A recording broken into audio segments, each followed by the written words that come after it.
Daily current అఫైర్స్లో భాగంగా June 3కి సంబంధించిన కరెంట్ అఫైర్స్ అయితే ఇప్పుడు డిస్కస్ చేద్దాం. గోవా రాష్ట్రం 100% అక్షరాస్యత సాధించిందని గోవా సీఎం అయినటువంటి ప్రమోద్ సావంత్ అయితే తెలిపారు. ఉల్లాస్ నవభారత్ కార్యక్రమం ద్వారా వీళ్ళు ఈ విజయాన్ని సాధించారని ఆయన తెలిపారు. ఉల్లాస్ అంటే నూతన ఎడ్యుకేషన్ పాలసీలో ఇది ఒక పార్ట్ అనమాట. సో ఉల్లాస్ అనే కార్యక్రమం ద్వారా గోవా రాష్ట్రం 100% అక్షరాస్యత సాధించిందని గోవా సీఎం అయినటువంటి ప్రమోద్ సావంత్ అయితే తెలిపారు.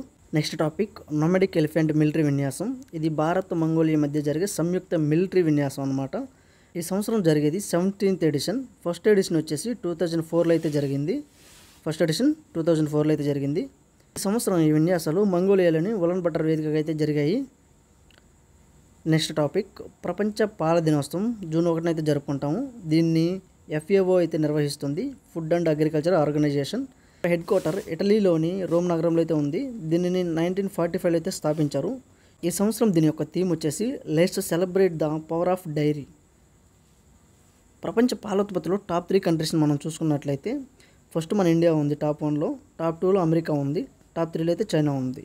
మన ఇండియాలో టాప్ 3 స్టేట్స్ని చూసుకున్నట్లయితే Uttar Pradesh, Rajasthan, Madhya Pradesh. Next topic Portugal ప్రధానమంత్రిగా లూయిస్ మోంటెనెగ్రో అయితే నియమితులయ్యారు. ఇతను డెమోక్రటిక్ పార్టీకి సంబంధించిన వ్యక్తి. పోర్చుగల్ గురించి కొన్ని ఫ్యాక్ట్స్ అయితే తెలుసుకుందాం. పోర్చుగల్ అధ్యక్షుడు వచ్చేసరికి మార్సెలో డిసౌజా, రాజధాని లిస్బన్, కరెన్సీ వచ్చి యూరో. నెక్స్ట్ టాపిక్ బీహార్లో తొలి అంతర్జాతీయ బయ్యర్ సెల్లర్ మీట్ అయితే జరిగింది. పాట్నాలోని జ్ఞాన్ భవన్లో అయితే ఈ మీట్ అయితే జరిగింది. దీని యొక్క ఉద్దేశం ఏమిటంటే బీహార్ నుంచి అగ్రి ఫుడ్ ఎగుమతులను ప్రోత్సహించడం, అంతర్జాతీయ మార్కెట్లో రైతులకు అవకాశం కల్పించడం అనమాట. దీని మీద క్వశ్చన్ ఎలా ఎక్స్పెక్ట్ చేయొచ్చు అంటే తొలి అంతర్జాతీయ బయ్యర్ సెల్లర్ మీట్ ఎక్కడ జరిగిందని అడగొచ్చు, లేకుంటే దీని ఉద్దేశం ఏంటని అడగొచ్చు, గుర్తుపెట్టుకోండి. నెక్స్ట్ టాపిక్ అత్యంత పురాతన తెగగా కర్ణాటక చెందిన కూర్గి తెగ అయితే గుర్తింపు పొందింది. దీనిని హైదరాబాద్లోని centre for cellular and molecular biology అయితే గుర్తించింది. ఈ తెగ 3000 సంవత్సరాల క్రితం నాటిదని వీళ్ళైతే దీన్ని గుర్తించారు.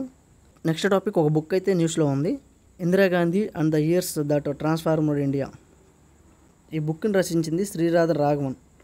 దీన్ని ప్రచురించిన సంస్థ వచ్చి పెంగ్విన్ ర్యాండమ్ ఇండియా. దీని హెడ్ క్వార్టర్ వచ్చి న్యూఢిల్లీలో ఉంది. సింపుల్గా ఈ బుక్ ఎవరు రాశారు, బుక్ నేమ్ గుర్తుపెట్టుకుంటే సరిపోతుంది. బుక్ నేమ్ వచ్చేసరికి Indira and the years that transformed India. దీన్ని రచించింది శ్రీనాథ్ రాఘవన్. నెక్స్ట్ టాపిక్ ఒక అగ్నిపర్వతం బద్దలవుతూ వార్తలో నిలిచింది. అది మౌంట్ ఎట్నా అగ్నిపర్వతం. ఇది ఇటలీలో సిసిలీ తూర్పు తీరంలో అయితే ఉంది. దీన్ని సింపుల్గా మీరు గుర్తుపెట్టుకోండి. ఇటీవల బద్దలవుతూ వార్తలో నిలిచిన మౌంట్ ఎట్నా అగ్నిపర్వతం ఎక్కడ ఉందని అడగొచ్చు. ఇవి ఈ రోజులోని కరెంట్ అఫైర్స్. ఒకసారి మొత్తం వీటిని రీక్యాప్ చేద్దాం. గోవా రాష్ట్రం 100% అక్షరాస్యత సాధించి అయితే వార్తలో నిలిచింది.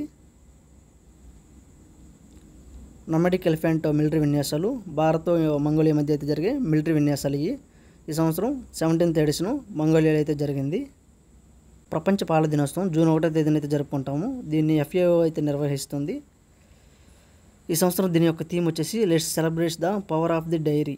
ప్రపంచ పాల ఉత్పత్తిలో టాప్ 3 దేశాల్లో చూసుకున్నట్లయితే ఇండియా ఫస్ట్ ఉంది, సెకండ్ అమెరికా ఉంది, థర్డ్ చైనా ఉంది. మన ఇండియాలో రాష్ట్రాలు చూసుకున్నట్లయితే first Uttar Pradesh, second Rajasthan, third Madhya Pradesh ఉంది. ఇవి ర్యాంకులు గుర్తుపెట్టుకోండి. పోర్చుగల్ ప్రధానమంత్రికి అయితే లూయిస్ మోంటెనెగ్రో అయితే నియమితులయ్యారు. బీహార్లోని తొలి అంతర్జాతీయ బయ్యర్ సెల్లర్ మీట్ అయితే జరిగింది. అత్యంత పురాతన తెగ కర్ణాటక చెందిన కూర్గి తెగ అయితే గుర్తింపు పొందింది. బుక్ వచ్చేసి Indira Gandhi and the years that transformed India. ఇవి మొత్తం కరెంట్ అఫైర్స్.